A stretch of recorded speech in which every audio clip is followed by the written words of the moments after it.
Welcome back to my channel. तो आज मैं रेडी हुई हूँ महाशिवरात्रि के लिए। तो अभी सबसे पहले मैं जा रही हूँ नीचे, क्योंकि आज हमारी सोसाइटी में भी फंक्शन है महाशिवरात्रि का। तो फिर वहाँ से आके फिर घर में भी हमारे 10 बजे से पूजा है, तो फिर वहाँ से आके कुछ अरेंजमेंट्स भी करनी है घर में। तो फिर और क्या, फिर तब तो नीचे चलते हैं। तो अभी मैं नीचे आ चुकी हूँ और मम्मी और आंटी लोग देखिए बैठ के बातचीत कर रहे थे। और मंदिर में आप देख सकते हैं कितनी भीड़ है। पंडित जी भी आ चुके थे और सारी औरतें मंदिर में बैठी हुई इतनी, जिनको जगह उतना नहीं मिला। पूरा मंदिर तो वैसे ही भर चुके थे, तो वो लोग बाहर बैठी थी। तो फिर मैं भी सोची थोड़ा बैठ लेती हूँ, पूजा पाठ देख लेती हूँ। फिर ऊपर तो वैसे जाना ही था। फिर देखिए पीछे सब लोग बातचीत कर रहे थे। तो ऊपर हम लोग आ चुके हैं, हमारे पंडित जी भी आ चुके थे। फिर हम लोग घर में भी खाना पीना बनाना था पंडित जी और पापा के लिए। पापा सुबह से व्रत थे। तो फिर देखिए यहाँ पूजा स्टार्ट हो चुकी हैं। मम्मी पापा भाई सब पूजा में बैठ चुके थे। मैं नहीं बैठी थी, क्योंकि अभी तक मैं मम्मी को हेल्प करी थी थोड़ा रेडी होने में। थोड़ा फ़ोटोज़ क्लिक किया, थोड़ा हेल्प किया रेडी होने में। फिर यहाँ देखिए रात के 1 बजने वाले हैं। पूजा स्टार्ट होते होते 1 बज चुके थे। फिर अब मैं भी रेडी हो चुकी हूँ। आप कमेंट में बताइए ये ऑरेंज कलर का सूट मेरे ऊपर कैसा लग रहा है।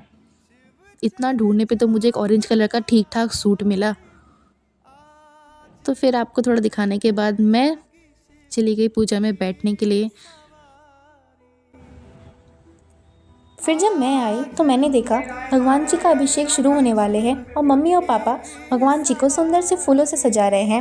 वैसे भगवान जी के अभिषेक में मुख्य रूप से दूध, दही, घी, शहद, शक्कर, गंगा जल, बेलपत्र, भस्म आदि चीज़ें यूज़ होती हैं। वैसे इन चीज़ों का भी अपने में ही अलग महत्व है। जैसे गंगा जल मोक्ष और शुद्धि के लिए भी प्रयोग होता है।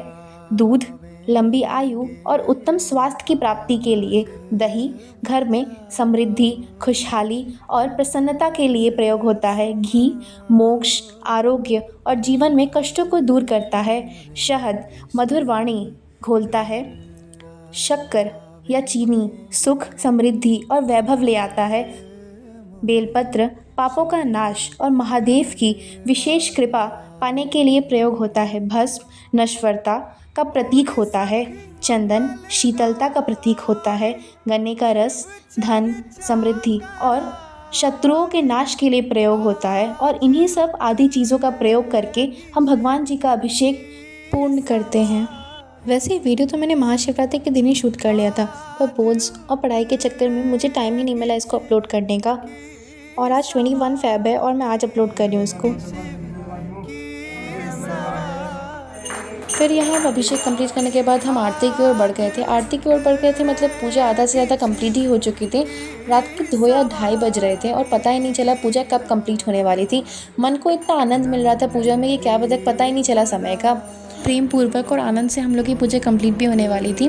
वैसे तो हम लोग की पूजा सुबह के 10 बजे की थी।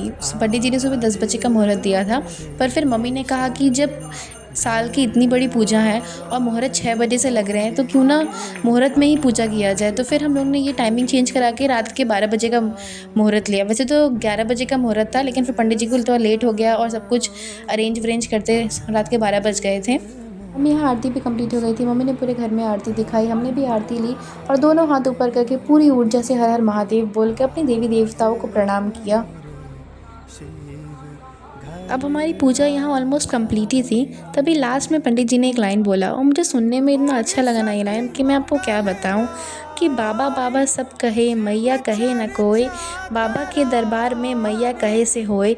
मतलब कितना पावन और सुंदर अर्थ इसका लग रहे हैं कि भगवान शिव जी की पूजा में पार्वती मैया की स्तुति अनिवार्य है और बाबा भोलेनाथ पार्वती मैया की अर्जी के बिना भक्तों की फरियाद नहीं सुनने वाले हैं। मतलब क्या सुनने में और बोलने में भी कितने सुंदर लग रहे हैं लाइन। फिर यहाँ पूजा कंप्लीट हो चुकी थी। पंडित जी ने बारी बारी करके सबको प्रसाद दिया। फिर पंडित जी सब बैठे, मैंने उन लोग को चाय पानी थोड़ा दिया। फिर मैंने और भाई ने मिल के पंडित जी को भी प्रसाद दिया।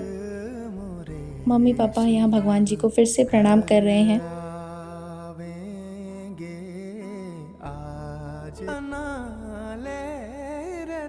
एंड फाइनली गाइस हम लोग की पूजा यहाँ कंप्लीट हुई सुंदर से और अच्छे से। अब देखिए पंडित जी भी यहाँ जा रहे हैं। पूरा फ्लोर अंधेरा ही हो गया था। अब तो पंडित जी को भी नींद आने लगी थी और रात के ऑलमोस्ट 3 बजने वाले थे। अब मैंने भी कर लिया था चेंज। मैं चली सोने। आप करिए लाइक शेयर सब्सक्राइब मेरे चैनल को। तब तक के लिए बाय बाय।